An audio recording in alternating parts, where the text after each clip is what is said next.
इयत्ता चौथी परिसर अभ्यास भाग 1 पाठ 7 आहाराची पौष्टिकता या पाठाचे संपूर्ण स्वाध्याय आपण पाहणार आहोत. प्रश्न पहिला अ, काय करावे बरे? सुमेध आणि धाकटी बहीण मधुरा यांना पालेभाज्या आवडत नाहीत. ज्या दिवशी आई पालेभाजी करते त्या दिवशी ते जेवत नाहीत. उत्तर: सुमेध आणि मधुरा यांना पालेभाज्यांचे आरोग्यासाठी असणारे महत्त्व समजावून सांगू. शरीराला त्यांच्यापासून मिळणारे पोषक घटक जसे तंतुमय पदार्थ, खनिजे याविषयी माहिती देऊन आईला पालेभाज्यांचे पराठे, थालीपीठ, सूप असे विविध पदार्थ बनवून द्यायला सांगू. आ, जरा डोके चालवा. 1. नुसती ज्वारीची भाकरी किंवा बाजरीची भाकरी यापेक्षा भाजणीचे थालीपीठ पौष्टिक का असते? उत्तर: भाजणीच्या थालीपीठात ज्वारी किंवा बाजरीचे पीठ, मसाले, डाळी यांचे मिश्रण असते. त्यामुळे या सर्व पदार्थांतील पौष्टिक घटक शरीराला मिळतात.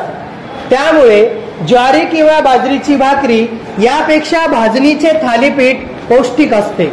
2. भाजीमध्ये धान्याचे कूट किंवा खोबऱ्याचा कीस घातल्याने पदार्थाचा पौष्टिकपणा वाढतो की कमी होतो? उत्तर: शेंगदाणे आणि खोबरे यामध्ये शरीराला लागणारे अनेक पौष्टिक घटक असतात. त्यामुळे दाण्याचा कूट आणि खोबऱ्याचा कीस भाजीत घातल्याने भाजीचा पौष्टिकपणा वाढतो. 3. वरण भातावर लिंबू कशासाठी पिळतात? उत्तर: लिंबामध्ये जीवनसत्व असते. तसेच लिंबाच्या रसामध्ये वरण भाताची चव आणि स्वाद वाढतो, म्हणून वरण भातावर लिंबू पिळतात. 4. शेतात पिकणाऱ्या कोणत्या पिकात साखर जास्त प्रमाणात असते? उत्तर: शेतात पिकणाऱ्या ऊस या पिकामध्ये साखर जास्त प्रमाणात असते. पुढचा प्रश्न ई, माहिती मिळवा. दुधाला विरजण लावून दही कसे बनवतात किंवा मटकीला मोड कसे आणतात त्याची माहिती मिळवा. प्रत्यक्ष प्रयोग करून तुम्हाला जमते का ते पहा. तुम्ही काय कृती केली ती लिहून काढा. वर्गातील इतरांना सांगा. तर या प्रश्नाचं उत्तर तुम्हाला स्वतः प्रत्यक्ष प्रयोग करून लिहायचं आहे आणि वर्गातील इतरांना सांगायचं आहे. ई, चित्रे काढा. जी फळे आपण सालासकट खातो अशा फळांची चित्रे काढा आणि रंगवा.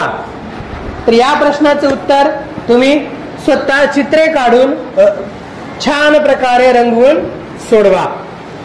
पुढचा प्रश्न उ, यादी करा. जी फळे आपण सालासकट खाऊ शकत नाही अशा फळांची यादी करा.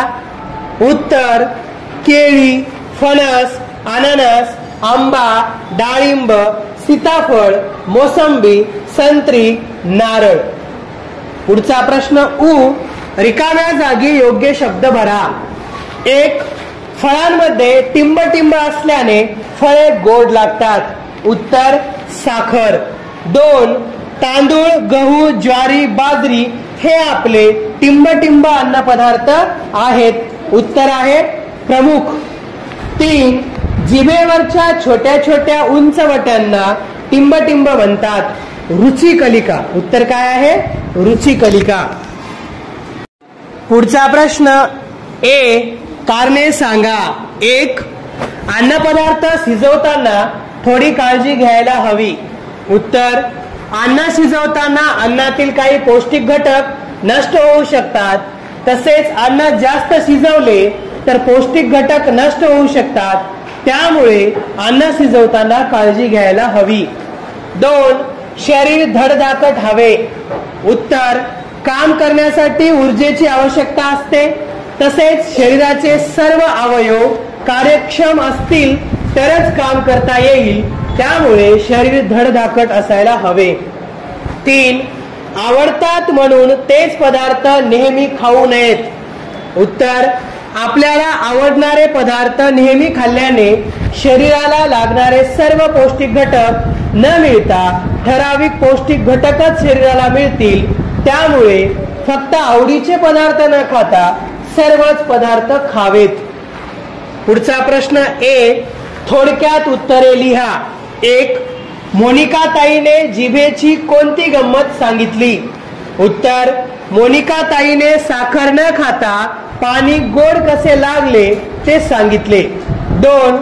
फळ गोड असतात म्हणजे फळात फक्त साखरच असते का?